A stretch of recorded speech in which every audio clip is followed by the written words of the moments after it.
Hello दोस्तों, नमस्कार। आप सभी का एक बार फिर से हार्दिक स्वागत है आशीष क्लासेस पर। 12 जुलाई का फर्स्ट एडिटोरियल हम यहाँ डिस्कस करेंगे। और उससे पहले बता दूं आपको कि आपको ये एप्लीकेशन आशीष क्लासेस डाउनलोड कर लेना है प्ले स्टोर से। इसका लिंक आपको डिस्क्रिप्शन में दिया है। इस एप्लीकेशन को जब आप डाउनलोड करेंगे तो यहाँ पे आपको ग्रामर का कोर्स मिलेगा, यहाँ हिंदी टू इंग्लिश ट्रांसलेशन का बैच मिलेगा, ठीक है। और हो सकता है जल्द ही हम यहाँ पे इंग्लिश टू हिंदी ट्रांसलेशन और स्पोकन इंग्लिश का बैच भी जल्द ही ले आऊँगा यहाँ पे। तो ये आप एप्लीकेशन डाउनलोड करके रखें। एक आशीष क्लासेस इंग्लिश के नाम से एप्लीकेशन है, ये आप सीधा प्ले स्टोर से सर्च करके डाउनलोड कर सकते हैं। यहाँ पर एडिटोरियल का बैच मिलेगा, क्लोज टेस्ट वाला बैच मिलेगा, ये सब है। आज का जो एडिटोरियल है उसमें कौन कौन से वर्ड्स हम डिस्कस करेंगे पहले मैं बता देता हूँ वो वर्ड्स, उसके बाद में इस एडिटोरियल पर आएंगे। तो आइए स्टार्ट करते हैं। सबसे पहले एक वर्ड दे रखा है फैशन, और ये जो शब्द आपको एडिटोरियल में मिलेगा वो वर्ब के रूप में मिलेगा, ठीक है ना। किस रूप में मिलेगा? वर्ब के रूप में। फैशन का मतलब यहाँ पे आपको पता होना चाहिए कि क्रिएट या आप मेक, इस मीनिंग में इसका यूज किया जाएगा एडिटोरियल में। क्रिएट या मेक, बनाने के अर्थ में, नोट कर लीजिएगा। दूसरा है डिक्टाट। क्या पढ़ते हैं? डिक्टाट पढ़ते हैं। ये नाउन है, इसका मतलब ऑर्डर होता है, इसका मतलब डिक्री होता है, या फिर इसका मतलब होता है एडिक्ट। मीन्स आदेश को बोलते हैं, फिएट भी कह सकते हैं। आदेश को कहा जाता है डिक्टाट, ठीक है। नंबर 3 पर है पिलफेरेज। कौन सा वर्ड है? पिलफेरेज। ये पार्ट ऑफ स्पीच की अगर बात करेंगे तो नाउन है, इसका मतलब स्टीलिंग होता है या थेफ्ट होता है, या इसका मतलब है एम्बेजलमेंट, ठीक है। मीन्स गबन भी कहा जा सकता है, पैसों का गबन होता है ना। या फिर आप इसको चोरी कह सकते हो। चोरी को क्या कहा जा सकता है? पिलफेरेज। एक वर्ड मिलेगा आपको मार्शल। मार्शल जो वर्ड है इसका प्रयोग वर्ब के रूप में मिलेगा, और यहां पे इसका मतलब कह सकते हो ऑर्गेनाइज करना या फिर ब्रिंग टुगेदर। भी कोई वस्तुएं हैं, व्यक्ति है, उनको साथ लेकर आना ताकि कोई पर्टिकुलर पर्पज आपका फुलफिल हो सके, उसके लिए साथ लेकर आने को क्या बोलते हैं? मार्शल। एक फॉर्मिडेबल है, ये तो एडजेक्टिव है क्योंकि एबल से एंड है। जो वर्ड्स एबल से एंड होते हैं वो एडजेक्टिव्स होते हैं। फॉर्मिडेबल वैसे भयानक होता है, लेकिन इसका मीनिंग इंप्रेसिव भी होता है। तो इंप्रेसिव, ग्रेट, पावरफुल, ये सब मीनिंग देगा जो एडिटोरियल में यूज हुआ है ये वर्ड। एक है अनटैप्ड। अनटैप्ड एडजेक्टिव है और इसका मतलब होता है जो कि अनएक्सप्लोर्ड हो, जिसको अभी तक एक्सप्लोर नहीं किया गया हो, जिसके बारे में ज़्यादा नहीं जाना गया हो, या अनयूज्ड हो, जिसका यूज नहीं किया गया हो। और एक वर्ड है रिडीम। रिडीम वर्ब के रूप में मिलेगा, इसका मतलब सेव या रेस्क्यू आप याद रखें, जो एडिटोरियल में इसका मीनिंग निकल कर आएगा। तो ये कुछ इंपॉर्टेंट वर्ड्स हैं, और वैसे मैंने हर स्लाइड में वर्ड जो इंपॉर्टेंट है वो लिखा है नीचे, जैसे कि यहाँ देख सकते हैं आप। कोई भी नया स्टूडेंट अगर चैनल पर वीडियो देख रहा है पहली बार, तो उसको बता दूं कि यहाँ पर आपको कुछ चीज़ें, खास चीज़ें जो आप एडिटोरियल मेरे साथ देखते हैं, यहाँ पे क्या क्या मिलता है आपको। ट्रांसलेशन हम लोग डिस्कस करते हैं, ठीक है। ट्रांसलेशन तो खैर होगा ही, हिंदी टू इंग्लिश ट्रांसलेशन। साथ में ग्रामर के कॉन्सेप्ट्स भी आपको रटने की आवश्यकता नहीं पड़ेगी अगर आप रेगुलर एडिटोरियल देख रहे हैं। आपको वोकैबुलरी भी रटने की ज़रूरत नहीं पड़ेगी, बार बार में वर्ड्स रिपीट होंगे, सब के सब याद हो जाएंगे। इसके अलावा कॉम्प्रिहेंशन एक सेगमेंट होता है इंग्लिश में कोई भी एग्जाम में, मीन्स क्लोज टेस्ट, पैसेज, ये जो सब चीज़ें हैं ना, ये सब चीज़ें भी आपकी यहाँ से क्लियर हो जाएंगी। मतलब एक चीज़ से बहुत सारी चीज़ें पे क्लियर होंगी, और करंट जो हैपनिंग्स हैं, करंट जो इवेंट्स हैं, उसको भी आप समझ पाएंगे। कैसी हमारी अप्रोच रहेगी? तो यहाँ पे आपको जो अंडरलाइंड पार्ट दिख रहा है ये सारे सब्जेक्ट हैं। इसकी वर्ब मैं निकाल कर बताऊंगा, है ना, ट्रांसलेशन करके दूंगा, मीनिंग आपको नीचे दे रखा है। तो बहुत सीधी सादी सी अप्रोच, बहुत सिंपल अप्रोच। काफ़ी दिनों से डिजिटल बोर्ड पर क्लासेस नहीं हो रही थी, मैंने कहा था मैं आउट ऑफ टाउन था। अब से क्लासेस डिजिटल बोर्ड पर होंगी। जिन लोगों ने साथ दिया उस दौर में भी, जब मैं क्लासेस इस बोर्ड पर नहीं ले पा रहा था, सीधी मोबाइल स्क्रीन पर ही क्लासेस चल रही थी, तो उनको तहे दिल से धन्यवाद कि आप लोग इसी तरह से साथ और प्यार बनाए रखें। और अब से क्लासेस बोर्ड पर ही होंगी। पेन नोटबुक लेकर बैठना, एंड तक बने रहना, रिवीजन ज़रूर आपको करना है हर एक सेशन का, अगर आप इंग्लिश को वास्तव में आसान बनाना चाहते हैं। और मेरा एडिटोरियल पढ़ाने का जो एक अप्रोच रहेगा या फिर रहा है अब तक, वो बहुत ही आसान तरीके से मैं चाहता हूँ कि चीज़ों को कॉम्प्लेक्स ना किया जाए, बहुत सिंपल ढंग से बस आपको वर्ड्स जान लेने हैं। वर्ड जान लोगे तो आधा काम हो गया। उसके बाद में आपको ट्रांसलेशन बहुत अच्छे से कैसे ट्रांसलेशन किया जा सकता है, ये हिंदी मीडियम के स्टूडेंट्स के लिए बहुत ही खास अप्रोच है। इंग्लिश मीडियम के हैं then you need not translate the sentences into any other language, just you have to see the words as they are given. ठीक है ना, आपको इसी तरीके से देखना जैसे कि आपको यहाँ दे रखा है तो आप इंग्लिश टू इंग्लिश ही समझते चलें चीज़ों को। बट हिंदी मीडियम के स्टूडेंट्स के लिए ट्रांसलेशन बहुत आसान हो जाता है अगर मैं जिस तरीके बताता हूँ उसको फॉलो करते हैं आप अप्रोच। तो आइए स्टार्ट करते हैं इस खूबसूरत से सफ़र को एक बार फिर से डिजिटल बोर्ड पर। टाइटल आपको दे रखा है कोऑपरेटिव स्पिरिट। ये कोऑपरेटिव स्पिरिट कोऑपरेटिव संस्थाओं के लिए दे रखा है। यूनियन मिनिस्ट्री एक अलग से बनाने की बात हुई है ना, केंद्रीय मंत्रिमंडल एक अलग से बनाने की बात हुई है सहकारी संस्थाओं को लेकर। तो इसी को लेकर एडिटोरियल है कि ये अगर यूनियन मिनिस्ट्री अलग से बन रही है तो उसका क्या इफेक्ट पड़ने वाला है, कोऑपरेटिव सोसाइटीज़ जो हैं वो क्या काम करती हैं, किसके लिए बनी हैं, क्या प्रभाव पड़ेगा अगर ये मंत्रिमंडल आपने नया बना दिया इसके लिए, ये सब चर्चाएं आपको यहाँ पे देखने को मिलेंगी। कोऑपरेटिव सोसाइटीज़ बोलते उसको हैं कि जहाँ पर जो काम करने वाले लोग हैं वही अगर किसी चीज़ को चला रहे हैं तो उसको कोऑपरेटिव सोसाइटी का नाम दे दिया जाता है ना। तो ये वो संस्थाएं हैं जहाँ पे कर्मचारी ही मालिक हैं, वही इसको रन करते हैं, तो वो कोऑपरेटिव सोसाइटीज़ हैं। स्पिरिट जो शब्द है इसका मतलब तो होने का मतलब भावना भी होता है ना, किसी जोश भावना इस तरीके से, आत्मा भी होता है, इसका कैरेक्टर या नेचर भी होता है। तो यहाँ पे जो मीनिंग लेंगे वो कैरेक्टर या नेचर के अर्थ में लेंगे। कोऑपरेटिव नेचर क्या है, मीन्स यहाँ पे सहकारी संस्थाओं का नेचर कैसा है, क्या उसका कैरेक्टरिस्टिक होता है, उन सबको लेकर हम डिस्कस करेंगे इस एडिटोरियल में। एक लाइक और एक शेयर आपसे उम्मीद करता हूँ ज़रूर से आप पहुँचाएंगे उन विद्यार्थियों तक जिनको नहीं पता है कि इस चैनल पर इतनी आसान तरीके से एडिटोरियल पढ़ाया जाता है। ठीक है, और एक लाइक ज़रूर करके जाएं जो बहुत एनकरेजमेंट देता है किसी भी एजुकेटर को। आइए स्टार्ट करते हैं। Along side the state and the market. Along side यहाँ पे प्रेपोजिशन है। सबसे पहली बात, अलॉन्ग साइड यहाँ पे क्या है, प्रेपोजिशन। ये एडवर्ब भी होता है होने को, इसका मतलब यहाँ पे टुगेदर से है। ठीक है, ये प्रेपोजिशन है, इसका मतलब यहाँ पे टुगेदर से है। Along side the state and the market, state का मतलब यहाँ राज्य से ना होकर आप राज्य भी ले सकते हो, सरकार भी ले सकते हो। ठीक है, तो सरकार या राज्य और मार्केट के अतिरिक्त या उनके साथ cooperatives play a vital role. Cooperative subject है, इसकी वर्ब प्ले है। ठीक है, तो कोऑपरेटिव्स यहाँ पे कैसा रोल निभाती हैं, वाइटल रोल। वाइटल का मतलब इंपॉर्टेंट होता है, वाइटल का मतलब सिग्निफिकेंट होता है। ठीक है, महत्वपूर्ण को बोलते हैं। तो ये महत्वपूर्ण रोल प्ले करती हैं किस में, देश के डेवलपमेंट में, देश के विकास में। But are seldom the focus of policy planning. लेकिन लेखक कह रहा है लेकिन ये जो है अब देखो इसी की वर्ब यहाँ पे आर है, लेकिन ये कोऑपरेटिव जो है ना वो सेल्डम मतलब कभी कभार, एडवर्ब है, एडवर्ब ऑफ फ्रीक्वेंसी है।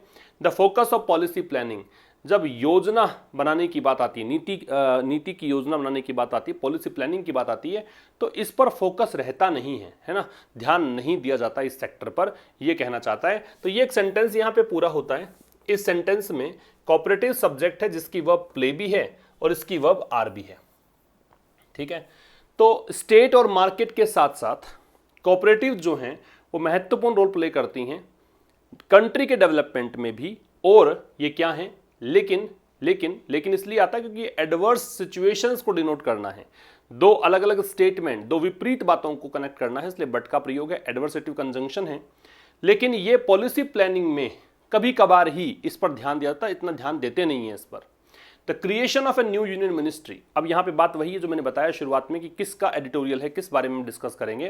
तो ये जो क्रिएशन हुआ है, क्रिएट किया गया है किसको, एक नए केंद्रीय मंत्रिमंडल को, किस लिए, टू ओवरसी। ओवरसी का मतलब क्या है, यहाँ देखें आप, सुपरवाइज करना है, मैनेज करना है, कंट्रोल करना है, नियंत्रित करना है ना, निरीक्षण करना है, ये सब। तो यूनियन मिनिस्ट्री का जो क्रिएशन है किस लिए, ताकि कोऑपरेटिव सेक्टर जो है उसको ओवरसी कर सकें, उसको इंस्पेक्ट कर सकें, उसको मैनेज कर सकें, उसको सुपरवाइज कर सकें। तो ये जो चीज़ है ना, विल रिडीम इट, वो इसे रिडीम करेगी। रिडीम का मतलब सेव या रेस्क्यू है, बचाना है। तो वो क्या करेगी, वो इसे बचाएगी, किससे, नेग्लिजेंस से। नेग्लिजेंस क्या होता है, लापरवाही, नोट कर लीजिए, carelessness. According to the government, किसके अकॉर्डिंग है, गवर्नमेंट के अनुसार ये बात है। क्रिएशन सब्जेक्ट है, इसकी वर्ब है विल रिडीम। रिडीम का मतलब बताया था, देखो मैंने आपको यहीं पर, सेव या रेस्क्यू, है ना। तो कह रहा है कि भाई क्रिएशन जो है न्यू यूनियन मिनिस्ट्री का, केंद्रीय मंत्रिमंडल का, किस लिए बनाया गया केंद्रीय मंत्रिमंडल नया अलग से? कोऑपरेटिव सेक्टर को ओवरसी करने के लिए, इसको सुपरवाइज करने के लिए। ये क्या करेगा? इसे बचाएगा। किससे बचाएगा? नेग्लिजेंस से। तो यहाँ एक चीज और समझ में आनी चाहिए आपको कि बचाना जहां पे है, जहां रोकना है, इन सब के लिए मीनिंग में फ्रॉम लगता है, चाहे वो सेव हो या रोकने के अर्थ में स्टॉप हो, या फिर आप प्रिवेंट ले लीजिए, है ना, या बचाने के सेंस में आप प्रोटेक्ट, रक्षा करने के सेंस ले लो, तो ये सब फ्रॉम लगता है। किस से बचाओगे, किस को रोकोगे, किस चीज़ को करने से रोकोगे, है ना। नेग्लिजेंस केयरलेसनेस है, और अकॉर्डिंग टू द गवर्नमेंट के अनुसार। आगे देखिए, critics fear that this ministry is proposed to concentrate even more powers in the hands of the centre. Critics fear, critics आलोचकों को बोलते हैं। तो आलोचक जो हैं भी हर चीज़ की आलोचना करने वाले लोग हैं। मैं डिजिटल बोर्ड पर नहीं था सर, समझ में नहीं आ रहा, एडिटोरियल पढ़ाने वाला तो मैं ही था, लेकिन नहीं समझ में आ रहा था काफ़ी सारे स्टूडेंट्स को, तो वो क्रिटिक्स हर जगह आपको मिल जाएंगे। क्रिटिक्स जो हैं उनका डर है। क्रिटिक्स की वर्ब फियर। क्या कि ये जो मिनिस्ट्री है कौन सी, ये जिसके लिए बनी है, कोऑपरेटिव सोसाइटीज़ के लिए, ये मिनिस्ट्री परपोज्ड है, मतलब इसका उद्देश्य क्या है, क्या इसका मतलब क्या कहें, परपोज्ड का मतलब क्या होता है भी, आप किसी चीज़ पर प्रस्ताव रखते हो, है ना। तो इसका ये प्रपोज्ड किसके लिए है? To concentrate even more powers in the hands of the centre, कि कहीं अधिक शक्तियां, इवन मोर, कहीं ज़्यादा शक्तियां यहाँ पे गवर्नमेंट के हाथों में कॉन्सेंट्रेट हो जाएगी। कॉन्सेंट्रेट फोकस होना होता है, तो ये बहुत सारी शक्तियां जो हैं वो एक जगह पे जाके इकट्ठी हो जाएंगी, गवर्नमेंट के हाथों में चली जाएंगी। तो जो क्रिटिक्स हैं, जो आलोचक है, जो कह रहे हैं कि आपने मंत्रिमंडल बनाया, गलत बना दिया, सही नहीं बनाया, तो उनका तर्क क्या है? उनका तर्क ये है कि भाई जो मिनिस्ट्री आपने बनाई है ना, ये इससे क्या होगा, इससे सेंट्रल गवर्नमेंट जो है ना, वैसे राज्य की इकाई होती है, कोऑपरेटिव जो है वो राज्य के अधीन आते हैं, लेकिन आपने जो मिनिस्ट्री बनाई है उससे कोऑपरेटिव सोसाइटी की जो पावर्स हैं वो आपके हाथों में आ जाएंगी, गवर्नमेंट के हाथों में आ जाएंगी। ठीक है, तो क्रिटिक्स की वर्ब फियर है, द मिनिस्ट्री की वर्ब इज है। कोऑपरेटिव्स आर डोमिनेंट, डोमिनेंट का प्रभावशाली होता है। कोऑपरेटिव जो है डोमिनेंट है, डोमिनेंट का पावरफुल भी कह सकते हो, सुप्रीम कह सकते हो। इन एग्रीकल्चर, कहने का मतलब ये कहाँ कहाँ प्रभावी है, कहाँ इसका रोल है, तो कोऑपरेटिव्स का रोल कहाँ कहाँ पे है? एग्रीकल्चर में है। क्रेडिट, लोन देने के रूप में, क्रेडिट का मतलब लोन देना है।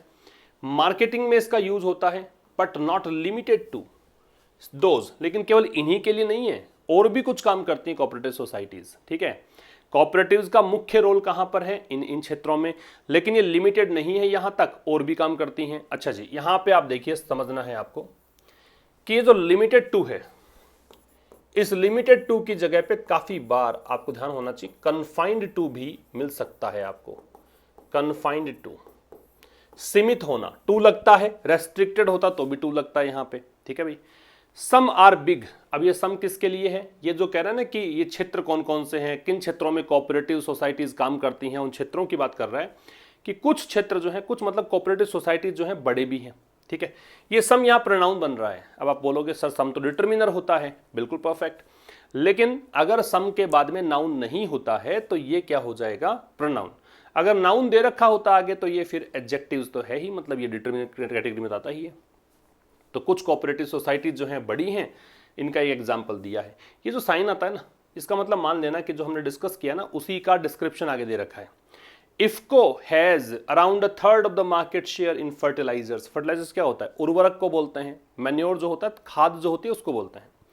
इफ्को जो है वो जो मार्केट शेयर, पूरा जो फर्टिलाइजर्स का मार्केट है ना, उसका 1/3 ये कवर करती है कोऑपरेटिव सोसाइटी, मतलब बड़ी कोऑपरेटिव सोसाइटीज भी कह रहे हैं ना, लिमिटेड नहीं है यहाँ तक, और भी बड़े रोल, तो ये भी रोल है।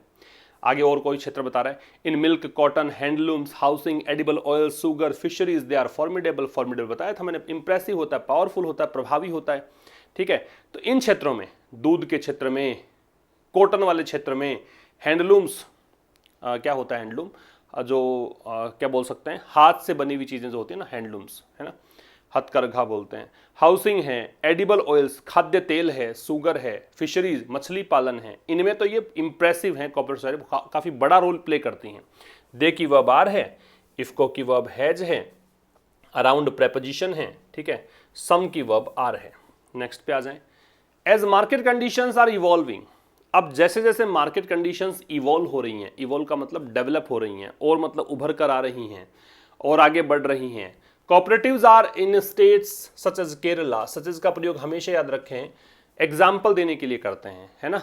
जब भी एग्जाम्पल डिनोट करना हो वहां पे सच एज का प्रयोग किया जाता है। तो as market conditions are evolving, तो जैसे जैसे मार्केट कंडीशंस जो हैं बढ़ रही हैं आगे की ओर, कोऑपरेटिव जो हैं स्टेट्स में जैसे कि केरला में, तो इन कोऑपरेटिव्स का have got into complex operations, मतलब ये अब चली गई हैं कुछ और डिफिकल्ट काम करने लग गई हैं। कॉम्प्लेक्स का जटिल होता है, डिफिकल्ट होता है, ऑपरेशंस का मतलब काम है, तो ये और भी डिफिकल्ट काम करने लग गई हैं, है ना। जो पीछे स्लाइड में डिस्कस किया वो तो इसके एक्शंस हैं ही, लेकिन इसके अलावा ये भी काम करने लग गई हैं। देखो, मार्केट कंडीशंस वर्ब है, आर वर्ब है ना, ये सब्जेक्ट, ये वर्ब। कोऑपरेटिव सब्जेक्ट है, इसकी वर्ब हैव गॉट है। अच्छा, गेट गॉट गॉट, आजकल गेट गॉट गॉट ही यूज किया जाता है। वैसे गॉटन यूज करोगे तो वो एक पास्ट पार्टिसिपल जो यूज होता है, वर्ब को थर्ड फॉर्म में लिखकर एडजेक्टिव बनाते हैं, उस तरह से यूज कर सकते हो। तो मार्केट कंडीशंस जैसे जैसे इवॉल्व हो रही है, तो कोऑपरेटिव जो हैं कुछ स्टेट्स में जैसे कि केरला में कॉम्प्लेक्स ऑपरेशंस में उतर आई। वो ऑपरेशन कौन सा है, तो कॉलन, इस साइन को क्या बोलते हैं, कॉलन। इसको बता रहा है कि कौन से काम बता रहा है, कौन से कॉम्प्लेक्स ऑपरेशंस हैं। आईटी पार्क्स को रन कर रही हैं, ठीक है, मेडिकल कॉलेज को रन कर रही हैं, तो ये कुछ डिफिकल्ट काम भी करने लग गई हैं कोऑपरेटिव्स। मोर एवेन्यूज, एवेन्यूज का मतलब होता है स्पेयर, इसका मतलब होता है एरिया, ठीक है। मोर एवेन्यूज फॉर एक्सपेंशन, एक्सपेंशन का मतलब होता है विस्तार, ठीक है, एक्सपेंड होना। मोर एवेन्यूज फॉर एक्सपेंशन, अधिक क्षेत्र, किसके लिए, विस्तार के लिए। जैसे कि, फिर देखो सच एज का प्रयोग है, जैसे कि इंश्योरेंस में रिमेन, अब ये रिमेन किसके लिए है, इसके लिए, ठीक है। तो और क्षेत्रों में विस्तार भी कर रही हैं, जैसे कि इंश्योरेंस हो गया, है ना, ये तो एग्जाम्पल हो गया। तो क्षेत्र कौन से हैं, वो अधिक क्षेत्र जो है अनटैप्ड, अनटैप्ड मतलब अनएक्सप्लोर्ड, अनयूज्ड, डिस्कस किया था ना कि जिसको अभी तक एक्सप्लोर नहीं किया गया, यूज नहीं किया गया, तो और क्षेत्र इसके विस्तार के लिए। जैसे कि इंश्योरेंस वाला क्षेत्र मान लो, इसमें इसका यूज अभी तक नहीं हुआ है ना, इसको अभी तक एक्सप्लोर नहीं किया, क्या संभावनाएं लेकर आ गया, डिस्कस नहीं किया गया है। And the regulatory regime, regime का मतलब गवर्नमेंट होता है, रेजिम का मतलब सिस्टम होता है, ठीक है। और जो रेगुलेटरी का मतलब जो इस पर नियंत्रण कर, जैसे आरबीआई है, वो रेगुलेटरी एक बॉडी है, बैंक्स को रेगुलेट करती है। जैसे IRDAI है, वो इंश्योरेंस कंपनीज को रेगुलेट करती है। तो वैसे कोऑपरेटिव सोसाइटीज भी कोई रेगुलेटरी बॉडी है। रेगुलेटरी बॉडी को क्या करना चाहिए, मस्ट इवॉल्व इन स्टेप, मतलब यहाँ पे इवॉल्व करना चाहिए, स्टेप मतलब आगे बढ़ना चाहिए इस क्षेत्र में, किसमें, इंश्योरेंस जैसे क्षेत्रों में अधिक क्षेत्र जो है ना, मतलब और विस्तार करना चाहिए रेगुलेटरी बॉडी को, इसके लिए इवॉल्व करना चाहिए, डेवलप होना चाहिए, आगे बढ़ना चाहिए, ठीक है। The legal architecture of the sector, architecture वैसे तो शिल्पकारी को बोलते हैं, लेकिन यहां पे इसका मतलब क्या है, स्ट्रक्चर। तो जो लीगल स्ट्रक्चर है ऑफ द सेक्टर, इस सेक्टर का, सेक्टर के पहले दे लग रहा है, इसका मतलब ये डेफिनेट है ना। ये सेक्टर कौन सा है, कोऑपरेटिव सोसाइटीज वाला। तो कोऑपरेटिव सोसाइटी वाला जो सेक्टर है, लीगल स्ट्रक्चर है ना इसका, बिगेन इवॉल्विंग, इसने इवॉल्व होना शुरू कर दिया सिंस 1904, कब से, 1904 से। अंडर कॉलोनियल रूल, किसके तहत, उपनिवेशवाद जब चलता था ना, उस समय से। एंड इन 2002, और 2002 में क्या हुआ, 2002 में multi state cooperative societies act, ये एक अधिनियम है। और वेरेवर यू सी एक्ट, ये वर्ड ध्यान रखना, एक्ट, अधिनियम जहां भी आएगा वहां पे उससे पहले क्या लगाना है, द का प्रयोग करना है ना। तो ये मल्टी स्टेट कोऑपरेटिव सोसाइटीज जो एक्ट है ना, इसको पास कर दिया गया, टेकिंग इनटू अकाउंट, ये विचार करते हुए, है ना। टेक इनटू अकाउंट एक फ्रेज है, इसका मतलब होता है कंसीडरिंग, तो इसको देखते हुए, इस पर विचार करते हुए, किस पर विचार करते हुए, द चैलेंजेस, चुनौतियों पर, चैलेंजेस पर, चैलेंजेस कौन से, arising out of, arise out of का मतलब क्या होता है, इमर्ज होना, जो निकल कर आए हैं, किससे, लिबरलाइजेशन, उदारीकरण बोलते हैं। वैसे समझो इस कॉन्सेप्ट को, क्योंकि इस वर्ड को बता दिया मैंने उदारीकरण, तो क्या समझ में आएगा आपको। इसका मतलब यह है कि गवर्नमेंट का कंट्रोल घट जाना, गवर्नमेंट का कंट्रोल खत्म हो जाना, ठीक है। भाई कोई एक बॉडी आपके ऊपर काम करती है, आप किसी के दबाव में काम करते हो, आपकी डोर किसी के हाथ में है, उस डोर को छोड़ दिया, उस दबाव को हटा दिया, है ना, उस बंधन से मुक्त हो गए, तो वो है लिबरलाइजेशन। तो जब जैसे गवर्नमेंट अपना कंट्रोल हटा रही है ना, उसको लिबरलाइजेशन कहा जाता है। रिपीट कर रहा हूं, तो इस सेक्टर का लीगल स्ट्रक्चर जो है वो इवॉल्व होना शुरू हुआ, कब से, 1904 से। अंडर कॉलोनियल रूल, कब बात कर रहा है, अंडर मतलब उस समय का जो दौर था ना वो उपनिवेशवाद का युग था। और 2002 में क्या हुआ, 2002 में multi state cooperative society act जो है ना ये पास हुआ, ये पारित किया गया, पैसिव वॉइस है वॉच के साथ थर्ड फॉर्म। क्या करते हुए पारित किया गया, तो ये प्रेजेंट पार्टिसिपल जब दो एक्शन साथ में होते हैं और एक एक्शन जो है वो बताता है कि ऐसा होते हुए किया है, ऐसा एक्शन कंटिन्यूस था उस समय, उसको आईएनजी में रखते हैं। कंसीडर करते हुए क्या, चैलेंजेस, चैलेंजेस कौन से, वो चैलेंजेस जो यहां पे इमर्ज हो रहे हैं, किससे, उदारीकरण से, लिबरलाइजेशन से। कंसीडरिंग द फैक्ट, कंसीडरिंग यहां प्रेजेंट पार्टिसिपल है। एक बात हमें दिमाग में फिट कर लो कि जब भी किसी सेंटेंस का स्टार्ट आप आईएनजी फॉर्म से करते हो, है ना, तो दो संभावनाएं बनेंगी, ये दिमाग में फिट बिठा लो आप अच्छे से। अगर किसी सेंटेंस का स्टार्ट आईएनजी फॉर्म से करते हो तो या तो वो प्रेजेंट पार्टिसिपल होगा या फिर वो जेरेंड होगी। और बहुत सिंपल सी ट्रिक बताता हूं इसके पीछे, अगर वो जेरेंड हुई ना तो वो सब्जेक्ट बन जाएगा, अगर वो जेरेंड नहीं है तो पार्टिसिपल है, फिर दूसरी कंडीशन वही है। तो ये पार्टिसिपल है क्योंकि ये सब्जेक्ट नहीं है, सब्जेक्ट होता मैं एंटर नहीं करके रखता इसको। कंसीडरिंग द फैक्ट, इस फैक्ट को कंसीडर करते हुए, इस फैक्ट को विचार करते हुए, that cooperatives fall in the state list, fall in का मतलब इस दायरे में आती है, ठीक है। तो इस बात पर विचार करते हुए, इस बात को कंसीडर करते हुए, इस बात को मानते हुए कि कोऑपरेटिव्स किस दायरे में आती है, स्टेट लिस्ट में आती है कॉन्स्टिट्यूशन के। संविधान को कॉन्स्टिट्यूशन बोलते हैं, कॉन्स्टिट्यूशन से पहले द लगता है, संविधान के राज्य की सूची में आती है कि राज्यों का अधिकार है, राज्य ही इसको कंट्रोल करेंगे, राज्य ही चलाएंगे, सेंट्रल के अधिकार में नहीं है। The centre will have to innovate, तो केंद्र सरकार को फिर क्या करना पड़ेगा, विल हैव टू लगाया है, इसका मतलब करना पड़ेगा। मैं कहूं कि मुझे डिजिटल बोर्ड पढ़ाना पड़ेगा, I will have to teach on digital board, है ना। आपको प्रैक्टिस करनी पड़ेगी, you will have to practise. उन्हें यहां आना पड़ेगा, they will have to come. उन्हें जाना पड़ेगा, they will have to go. इस तरह के जो सेंटेंस है उनको विल हैव टू से कनेक्ट करते हैं। तो सेंटर जो है उसको इनोवेट करना पड़ेगा, इनोवेट का मतलब नया नया काम करना पड़ेगा, टू प्रोवाइड लीगल सैंक्टिटी। किस लिए, लीगल सैंक्टिटी प्रोवाइड करने के लिए। लीगल सैंक्टिटी क्या होता है, लीगल सैंक्टिटी एक प्रकार से लीगल कॉन्ट्रैक्ट होता है कि उस कॉन्ट्रैक्ट में अगर आप आ गए तो आपको जो उसके रूल्स हैं, जो नियम है, वो सब मानने पड़ेंगे, वो लीगल सैंक्टिटी है। तो लीगल सैंक्टिटी प्रोवाइड करने के लिए फॉर द न्यू मिनिस्ट्री, नए मिनिस्ट्री की। कहने का मतलब समझे आप, इसकी कहानी ये है कि कॉन्स्टिट्यूशन में ये बताया गया था कि कोऑपरेटिव्स पर अधिकार किसका है, स्टेट्स का है, केंद्र सरकार को लेना देना नहीं है। अब यहाँ बना दी इसने मिनिस्ट्री, और क्रिटिक्स कह ही रहे थे कि भी मिनिस्ट्री बनाई है आपने, तो ये मिनिस्ट्री जो है इससे क्या होगा कि आप जो गवर्नमेंट है, सेंट्रल गवर्नमेंट है, उसका पावर बढ़ जाएगा इस क्षेत्र को लेकर। तो यहाँ केंद्र सरकार को नया काम करना पड़ेगा लीगल सैंक्टिटी प्रोवाइड करने के लिए नई मिनिस्ट्री को, ये बताने के लिए कि भाई नई मिनिस्ट्री जो है बिल्कुल वैलिड है, इसके लिए कुछ नया करना पड़ेगा क्योंकि ये संविधान के अंदर तो ऐसा कोई उल्लेख ही नहीं है, ठीक है।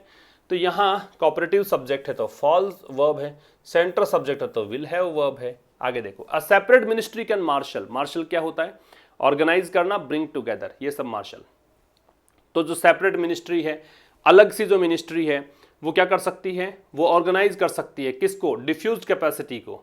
डिफ्यूज्ड का मतलब जो इल ऑर्गेनाइज्ड है, स्कैटर्ड है, जो फैली हुई है, जो बिखरी हुई है, क्षमता तो है ही, क्योंकि देखो मिल्क सेक्टर में काम करती है, कॉटन के सेक्टर में काम करती है, क्रेडिट वाले सेक्टर में काम करती है, फिशरीज में काम करती है, एडिबल ऑयल्स में काम करती है, फर्टिलाइजर्स का काम करती है। तो ये जो क्षेत्र का काम था ना, ये डिफ्यूज्ड कैपेसिटी है। कैपेसिटी मतलब क्षमता, क्षमता कैसी, डिफ्यूज्ड, एडजेक्टिव बन गया। लेकिन ध्यान रखें डिफ्यूज भी एडजेक्टिव है, अगर मैं इसमें डिफ्यूज्ड ना करके डिफ्यूज भी लिख देता, डी नहीं लगाता, तो भी काम चल जाता है, एडजेक्टिव ही होता वो भी। डिफ्यूज वर्ब भी होती है, डिफ्यूज एडजेक्टिव भी होता है। तो एक अलग सा जो मंत्रालय है, अलग मंत्रालय जो है वो क्या कर सकता है, वो ऑर्गेनाइज कर सकता है किसको, इस सेक्टर की कैसी क्षमता को, जो इल ऑर्गेनाइज क्षमता है, जो फिलहाल सही तरीके से ऑर्गेनाइज नहीं की गई है, उस क्षमता को ये मार्शल कर सकता है। हाउएवर, हालांकि, मतलब ये एक ऊपर वाला स्टेटमेंट था, उससे विपरीत बातें बताई है, ठीक है। दैट सेड, दैट सेड एक फ्रेज है, इसका प्रयोग हम तभी करते हैं जब जो आपने पहले कहा उसका बिल्कुल ऑपोजिट कहना चाहते हैं, ठीक है। Whatever you have said and now you are going into the opposite direction, there you have to use that said as a phrase। तो that said का मतलब क्या हो गया कि भाई अब जो कहा उससे बिल्कुल विपरीत। देखो, this move will turn disastrous, भाई ठीक है, यहाँ पे सेपरेट मिनिस्ट्री ये कर सकती है, ये पॉजिटिव एस्पेक्ट बता दिया इसका। इसका नेगेटिव क्या पहलू है कि भाई ये जो कदम है ना न्यू मिनिस्ट्री बनाने का, सेपरेट मिनिस्ट्री बनाने का, ये क्या कर सकता है, विल टर्न डिजास्ट्रस, ये होगा कैसा साबित होगा? डिजास्ट्रस। डिजास्ट्रस एडजेक्टिव है, क्योंकि OUS एंडिंग वर्ड्स होते हैं वो क्या होते हैं? एडजेक्टिव्स होते हैं। तो ये डिजास्ट्रस साबित होगा। डिजास्ट्रस का मतलब क्या हो गया? मतलब विनाशकारी साबित होगा। If the attempt is to appropriate, कब? यदि प्रयास ऐसा है कि आप चाहते हो एप्रोप्रिएट करना। एप्रोप्रिएट का वैसे तो होता है उपयुक्त, है ना, और ये एप्रोप्रिएट यहां पे वर्ब है टू के साथ लगा रखा है, तो इस एप्रोप्रिएट का मतलब क्या है? इस एप्रोप्रिएट का मतलब है सीज करना, ठीक है, या फिर आप कह सकते हो टेक, लेना, प्राप्त करना, गेट, ये सब, ठीक। The political capital, political capital, capital तो पूंजी होता है, पॉलिटिकल कैपिटल राजनीतिक पूंजी हो गया। राजनीतिक पूंजी क्या होती है कि नेता अगर अपनी छवि अच्छी बना ले जनता की नजरों में, वो है पॉलिटिकल कैपिटल, ठीक है। तो कह रहा है कि भाई इसके विपरीत जो पहले कहा, ये जो मूव है ये डिजास्ट्रस होगा। कब होगा डिजास्ट्रस? यदि प्रयास आप ऐसा करते हो कि राजनीतिक छवि बनाना चाहते हो, अपना राजनीतिक प्रतिष्ठा बढ़ाना चाहते हो, इसलिए ऐसा कर रहे हो, है ना, तो इसलिए कर रहे हो, तो ये मतलब एक डिजास्ट्रस स्टेप होगा विच इज सिग्निफिकेंट। और ये जो है पॉलिटिकल कैपिटल वाली बात है, इसके लिए भी चाह रहा है, ये तो बड़ी महत्वपूर्ण बात है, क्योंकि अगर कोई भी पार्टी कोई नया काम करती है, कोई सरकार कुछ कर रही है, तो डेफिनेटली वो तो ये तो चाहेगी ना कि उसकी प्रतिष्ठा उससे बढ़े, उसका नाम चर्चा में आए, कहे कि हाँ तुमने अच्छा काम किया है, ये सब है, ठीक है। Cooperatives are not meant to operate by the market logic of maximizing profits but to share the benefits to all stakeholders equitably। equitable क्या होता है? equitable बता रहा हूँ, ये equitable भी एडवर्ब है। वैसे equitable का मतलब फेयर होता है, जस्ट होता है ना, अनबायस्ड होता है, बिल्कुल समान, है ना, बिल्कुल निष्पक्ष तरीके से उसको बोलते हैं। कॉपरेटिव्स आर नॉट मेंट, ये मेंट जो आ रहा है ना, आर नॉट मेंट या आर मेंट, इसका मतलब अगर होता कॉपरेटिव्स आर मेंट, इसका मतलब इसका उद्देश्य ये है, ये इसके लिए बनाई गई हैं। आर नॉट मेंट मतलब इसके लिए नहीं बनाई गई हैं। तो cooperatives are not meant to operate by the market logic of maximising, तो कॉपरेटिव्स का उद्देश्य ये नहीं है, सहकारी संस्था इसलिए नहीं बनाई जाती हैं कि ये संचालित हों मार्केट लॉजिक से। मार्केट लॉजिक क्या कहता है? मार्केट लॉजिक मतलब बाजार का तर्क क्या है, बाजार किस आधार पर काम करता है? मैक्सिमाइजिंग प्रॉफिट्स, कि लाभ सर्वाधिक हो, बाजार इसी कॉन्सेप्ट पे काम करता है, लेकिन इसका कॉन्सेप्ट ये नहीं है। But to share the benefits, बल्कि इसका कॉन्सेप्ट क्या है? इसका कॉन्सेप्ट है बेनिफिट्स को शेयर करना, जो भी लाभ हो उसको शेयर कर दो, बांट दो, किसमें? All stake holders. Stake holder जहां पे है इसका मतलब शेयर धारक मान लो, जिसका जिसमें इंटरेस्ट है। जैसे मैं अभी ये पढ़ा रहा हूं ना, इसमें मेरा भी इंटरेस्ट है, आप लोगों का भी इंटरेस्ट है, हम सब जुड़े हुए हैं इस चीज को लेकर, तो ये हम स्टेक होल्डर्स हैं, ठीक है। तो स्टेक होल्डर्स को इक्विटेबल तरीके से, बिल्कुल निष्पक्ष तरीके से, बराबर तरीके से बांट देना चीजों को, ये इसका उद्देश्य है। इसका उद्देश्य प्रॉफिट कमाना नहीं होता है। दो not uniform across India, uniform का मतलब समान, यूनिफॉर्म का मतलब सेम, ठीक है, सेम कह सकते हो, सिमिलर कह सकते हो। तो क्या कह रहा है? यद्यपि पूरे भारत में ये एक जैसा नहीं है, ठीक है, यूनिफॉर्म नहीं है। Cooperatives have made significant contributions, अब दो से आ गया तो यहां कॉमा लगा दिया। अगर दो या ऑल्दो आप लगा देते हो ना सेंटेंस के स्टार्ट में, या बीच में दो आ जाता है, ऑल्दो तो बीच में नहीं आता, खैर, तो आप कंजंक्शन क्या लगाते हो? या तो यट लगाते हो, या स्टिल लगाते हो, या कॉमा लगाते हो। देखो तीन ऑप्शंस हैं, या तो यट लगा दीजिए, या स्टिल लगा दीजिए, या कॉमा लगा दीजिए। तो यद्यपि पूरे भारत में ये यूनिफॉर्म नहीं है, cooperatives have made significant contributions, जो कॉपरेटिव्स हैं, जो सहकारी संस्थाएं हैं, उन्होंने बहुत बड़ा योगदान दिया है इन पॉवर्टी एलिविएशन, किस में? गरीबी के कम करने में। एलिविएशन क्या होता है? कम करना।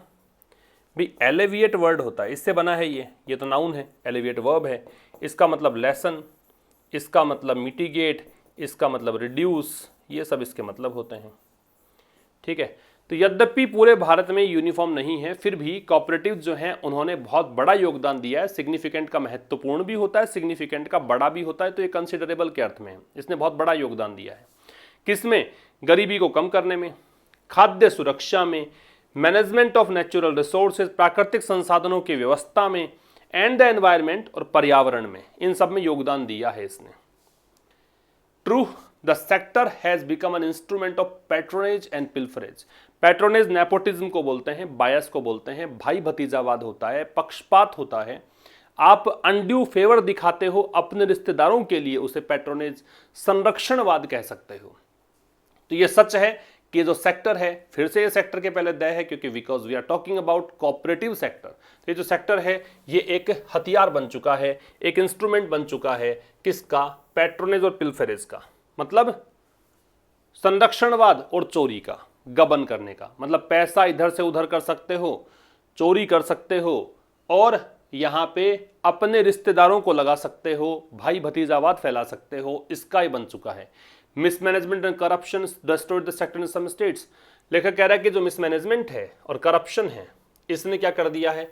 कुछ राज्यों में इस सेक्टर को खत्म कर दिया है, डिस्ट्रॉय कर दिया है, नष्ट कर दिया है। मिसमैनेजमेंट एंड करप्शन दोनों नाउन है, एंड कंजंक्शन है, इन दोनों सब्जेक्ट को मानते हुए ये वर्ब डिस्ट्रॉयड है। ठीक है, तो जो गलत इसकी मतलब मिसमैनेजमेंट है, सही तरीके से व्यवस्थित नहीं रखते इस सेक्टर को, और भ्रष्टाचार है, इन दोनों चीज़ों ने कुछ राज्यों में इस सेक्टर को डिस्ट्रॉय कर दिया। The potency of cooperatives, potency का मतलब होता है, आप कह सकते हो पावर, स्ट्रेंथ, पावर, या फिर कह सकते हो स्ट्रेंथ। तो जो पावर है या स्ट्रेंथ है कोऑपरेटिव्स की, किस रूप में? एपरेटस के रूप में। एपरेटस एक ऐसी नाउन है जिसका प्लूरल बनाओगे ना तो भी यही रहेगा, है ना। Apparatus is a kind of noun where you cannot make plural of the particular word by adding s or es, just you have to put as it is to make it plural। Zero plural category में आता है ये। तो ये उपकरण को, tool को कह सकते हैं, इंस्ट्रूमेंट को कह सकते हैं, इक्विपमेंट को कह सकते हैं, ये सब इसका मीनिंग है। तो क्या कहना चाह रहा है कि द पोटेंसी ऑफ कोऑपरेटिव्स, जो पोटेंसी है, जो ताकत है, जो सामर्थ्य है कोऑपरेटिव्स का, किस रूप में? एक टूल के रूप में। टूल किसका है? पॉलिटिकल कंट्रोल, की राजनीतिक नियंत्रण बना रहता है इससे। तो ये जो पोटेंसी है ना, इज पर्सनली नोन, ये व्यक्तिगत रूप से पता है किसको? मिनिस्टर इंचार्ज, जो मंत्री प्रभारी रहे हैं इस सेक्टर के, उनको, और वो अमित शाह थे। अमित शाह का नाम दे रखा है once president of a district cooperative bank, ये कभी अध्यक्ष रहे हुए हैं डिस्ट्रिक्ट कोऑपरेटिव बैंक के। ठीक है, तो ये इनको पता है सब कुछ इस बारे में। Besides serving localities and segments, besides preposition है, इसका मतलब के अतिरिक्त होता है। किसके अतिरिक्त? सर्विंग लोकेलिटीज एंड सेगमेंट्स, कि भाई ये सेक्टर जो है वो स्थानीय जो चीज़ें होती हैं उनको सर्व करती है, उसकी सेवा करती है। सेगमेंट्स, जो भी पार्ट्स हैं, सेगमेंट मतलब पार्ट, जो स्थानीय कोई चीज़ें हैं, सेगमेंट्स हैं, उनको सर्व करती है। उनके अलावा दैट मार्केट्स माइट इग्नोर। ठीक है, तो ये वो चीजें हैं जो हो सकता है कि मार्केट क्या कर सकता है? इग्नोर। माइट है वो रिमोट पॉसिबिलिटी या वीक पॉसिबिलिटी के लिए आता है, मॉडल है, दूर की संभावना, हो सकता है इस बात को मार्केट खारिज कर दे। ठीक है, किसके अतिरिक्त? कि भाई ये कोऑपरेटिव सोसाइटीज हैं वो लोकेलिटीज और सेगमेंट्स को सर्व करती है, इसके अलावा हो सकता है कि मार्केट इसको इग्नोर करे। Cooperatives are also effective, cooperative जो हैं वो यहाँ प्रभावी हैं in mediating politics at the local level, स्थानीय स्तर पर राजनीति में मीडिएशन, मध्यस्थता को बोलते हैं, बिचौलिया होने को बोलते हैं, इसमें प्रभावी है। स्थानीय राजनीति प्रभाव रखती है, हो सकता मार्केट इसको दरकिनार कर दे, इस बात को इग्नोर कर दे, लेकिन ये प्रभावी है लोकल लेवल पर पॉलिटिक्स में। Outside of the parliamentary system, संसदीय सिस्टम के बाहर। ठीक है, संसदीय सिस्टम के बाहर। डेस्पाइट प्रेपोजिशन है भाई, डेस्पाइट के बाद में ऑफ नहीं लगता है, ये बात आपको ध्यान रखनी है। ठीक है, डेस्पाइट रेगुलेटरी ओवरसाइट, ओवरसाइट का मतलब इंस्पेक्शन होता है, निरीक्षण होता है, या फिर ओवरसाइट जो होती है वो इसका मतलब चूक होता है। ओवरसाइट का मतलब क्या होता है? चूक को कह सकते हो, लेकिन यहाँ पे इसका मतलब है निरीक्षण, इंस्पेक्शन। तो इसके बावजूद कि रेगुलेटरी ओवरसाइट तो कौन करता है इस पर, मतलब इसकी नियामक संस्था कौन है, कौन इसके ऊपर बोर्ड है, कौन सी बॉडी है? तो आरबीआई कंट्रोल करता है, स्टेट्स कंट्रोल करते हैं। इसके बावजूद there is considerable autonomy, autonomy मतलब फ्रीडम, आजादी, इंडिपेंडेंस। कंसिडरेबल का मतलब क्या होता है? काफी ज्यादा, काफी ज्यादा यहां पे आजादी है फॉर द सेक्टर, इस सेक्टर के लिए, विच इज ऑफन मिसयूज्ड। और ये विच जो है इस सेक्टर के लिए, मतलब ये जो ऑटोनॉमी के लिए है, और इस ऑटोनॉमी का गलत फायदा उठाया जाता है, अक्सर इसका मिसयूज किया जाता है, पैसिव वैसा ही। ठीक है, तो इसके बावजूद कि रेगुलेटरी ओवरसाइट है आरबीआई और स्टेट्स के द्वारा, ठीक है, इसको मैनेज करने का काम आरबीआई और स्टेट्स करते हैं, इसके बावजूद देयर इज कंसिडरेबल ऑटोनॉमी, यहाँ पे काफ़ी ज़्यादा आज़ादी दी गई है लेकिन ये आज़ादी जो है इसका अक्सर मिसयूज होता है। द रेमेडी मतलब उपाय, जो उपाय है, हल है, is not an over arching ministry. Over arching का मतलब क्या होता है? ओवर आर्चिंग का मतलब है, देखो आर्च का मतलब ऐसे चापनुमा आकृति, ओवर आर्चिंग ऊपर से चाप है, तो ये क्या करता है कि नीचे जो कुछ भी है ना उन सबको कवर कर लेगा, तो इंक्लूडिंग ऑल, इसको बोलते हैं ओवर आर्चिंग। इंपॉर्टेंट को भी कहा जाता है। तो जो मिनिस्ट्री है, मतलब रेमेडी जो है, अब लेखक कह रहा है कि भी आप इसका हल निकालना चाहते हो कि यहाँ पे जो फ्रीडम दी गई है उसका दुरुपयोग होता है, यहाँ आपका प्रोटेक्शनिज्म चलता है, यहाँ पे पिल्फेरेज होता है, ये सब होता है। इसका उपाय मिनिस्ट्री नहीं है कि आपने एक मिनिस्ट्री ऊपर स्थापित कर दी, वो मिनिस्ट्री इसका उपाय नहीं है, एक अलग मंत्रालय बना दिया। एंड डिक्टाट्स फ्रॉम दिल्ली, और ये इसका उपाय नहीं है कि अब दिल्ली से ऑर्डर देना शुरू कर दो। डिक्टाट का मतलब क्या पढ़ा था हमने? ऑर्डर पढ़ा था, एडिक्ट पढ़ा था, फिएट पढ़ा था, है ना, डिक्री पढ़ा था, है ना। तो इन सब का ये नहीं है कि भी आप आदेश दिल्ली से दोगे तो ठीक हो जाएगा, आप एक मिनिस्ट्री बनाओगे ऊपर की मिनिस्ट्री रख दोगे तो उससे ठीक हो जाएगा, ऐसा नहीं है। The premise of A cooperative, premise का मतलब एक प्रिंसिपल होता है, एक बिलीफ होता है, एक फैक्ट होता है, एक सिद्धांत कह सकते हो। प्रेमिस जो है कोऑपरेटिव का मतलब एक कोई भी सहकारी संस्था है, उसका जो प्रेमिस है, उसका जो प्रिंसिपल है, उसका जो फैक्ट है ना, इज दैट, वो ये है कि decisions are made by those, कि निर्णय उनके द्वारा लिए जाते हैं, अफेक्टेड बाय देम, जो उनसे प्रभावित हो। बात समझ में आ रही है कि प्रेमिस ऑफ ए कोऑपरेटिव, सहकारी संस्था किस सिस्टम पे काम करती है? वो ये है कि डिसीजंस उनके द्वारा लिए जाते हैं, प्रभावित हो, मतलब निर्णय से प्रभावित होने वाला। मैंने कहा था सहकारी संस्था किसको बोलते हैं? जिसमें काम करने वाले ही चलाते हैं उसको, तो डिसीजन भी वही लेंगे, ठीक है। The case for transparency and efficiency in the sector is strong, जो ये जो स्थिति है ना पारदर्शिता वाली और एफिशिएंसी मतलब कुशलता वाली इस कोऑपरेटिव सेक्टर में, ये काफ़ी स्ट्रांग है ये केस, ठीक है। ये बहुत ही जरूरी चीज़ है, बहुत ही मजबूत चीज़ है। That goal must be pursued, ये जो लक्ष्य है ना इसका पालन होना चाहिए, इसको फॉलो किया जाए। परस्यू का मतलब फॉलो करना, not by scaring the very soul of the sector. Scare का डराना होता है ना, ऐसे मत करना कि आप जो इसकी एक आत्मा है इस सेक्टर की, वेरी का मतलब यहाँ पे वेरी है वो एम्फेटिक एडजेक्टिव है, जोड़ देने के लिए काम में आ रहा है कि आप भाई इस सेक्टर की जो एक आत्मा है उसको आप स्केयर करना चाहोगे, उसको डराओगे, मतलब जो सहकारी संस्था में काम करने वाले लोग हैं उनको डराकर, जो आत्मा है इसकी जिस पर्पज के लिए बनी है उसको डराकर ये लक्ष्य प्राप्त नहीं कर सकते। कैसे कर सकते हो? एडवांसिंग द कोऑपरेटिव स्पिरिट, मतलब कोऑपरेटिव स्पिरिट, साथ में काम करने वाले स्पिरिट, सहकारी संस्था वाला जो नेचर है, कैरेक्टर है, उसको आगे बढ़ाकर आप ऐसा कर सकते हो। बाई प्रिपरेशन इसलिए आईएनजी आ रहा है ना। दैट गोल सब्जेक्ट है, मस्ट बी आ रहा है, must be pursued passive voice है, बी के साथ थर्ड फॉर्म, केस सब्जेक्ट है, इसकी वर्ब इज आ रही है। The new ministry could Indeed be a catalyst, catalyst का उत्प्रेरक होता है। कैटलिस्ट का मतलब जो कोई को आगे बढ़ाए, वो कैटलिस्ट है, जो चेंज लेकर आए। समथिंग दैट कोजेज चेंज, है ना, उसको बोलते हैं। समथिंग और समवन दोनों ही हो सकते हैं, चाहे व्यक्ति हो चाहे वस्तु हो, अगर कोई चेंज लेकर आए तो उसे कैटलिस्ट कहते हैं। तो जो न्यू मिनिस्ट्री है वो वास्तव में एक उत्प्रेरक हो सकती है, वो चेंज लाने वाली हो सकती है, वो एक प्रोत्साहन हो सकता है, लेकिन इसको क्या करना पड़ेगा? It must not fashion itself as a command authority. ये इट आ रहा है मंत्रालय के लिए, लेकिन मंत्रालय जो है ना इसको अपने आप को, इटसेल्फ यहाँ पे क्या आ गया? रिफ्लेक्सिव प्रोनाउन, इसे अपने आप को फैशन नहीं करना चाहिए, बनाना नहीं चाहिए कमांड अथॉरिटी कि हम आदेश देंगे वो पूरा करो। कमांड अथॉरिटी नहीं बनाना चाहिए, साथ मिलकर काम करें वो ठीक है, हो सकता है, लेकिन कमांड अथॉरिटी बनाओगे अपने आप को तो ये काम सही नहीं कर पाएगी। मस्ट का प्रयोग हम करते हैं जब सर्टेनिटी शो करनी हो, जब ऑब्लिगेशन शो करना हो, जब अनिवार्यता शो करनी हो। फैशन का मतलब क्रिएट या मेक होता है। इटसेल्फ है वो रिफ्लेक्सिव प्रोनाउन है। ये सेल्फ वाला भाग जब सब्जेक्ट के ठीक बाद में आ जाता है तो इसे आप इम्फेटिक प्रोनाउन के नाम से भी जानते हैं, ठीक है भाई। तो ये था आज के इस एडिटोरियल में, और मिलेंगे अब कल ठीक शाम 5 बजे। मंडे टू फ्राइडे हमारी मुलाकात 5 बजे होती है एडिटोरियल सेशन के थ्रू। बाकी जो कुछ भी रहेगा एडिशनल, कुछ भी जैसे मुझे टाइम मिलता जाता है मैं एडिशनल वीडियोस अपलोड करता जाता हूँ। बस आपका एक ही काम है, ज़रूर से शेयर कर दें, ज़रूर से लाइक कर दें, सब्सक्राइब नहीं किया है चैनल को तो कर लें, बेल आइकन क्लिक कर लें, क्योंकि आपको नोटिफिकेशन मिलता रहेगा वीडियोज़ का, और आप देख पाएंगे कंटिन्यूटी के साथ। So thanks a lot for watching till the end. मिलते हैं कल, तब तक के लिए नमस्कार, थैंक यू।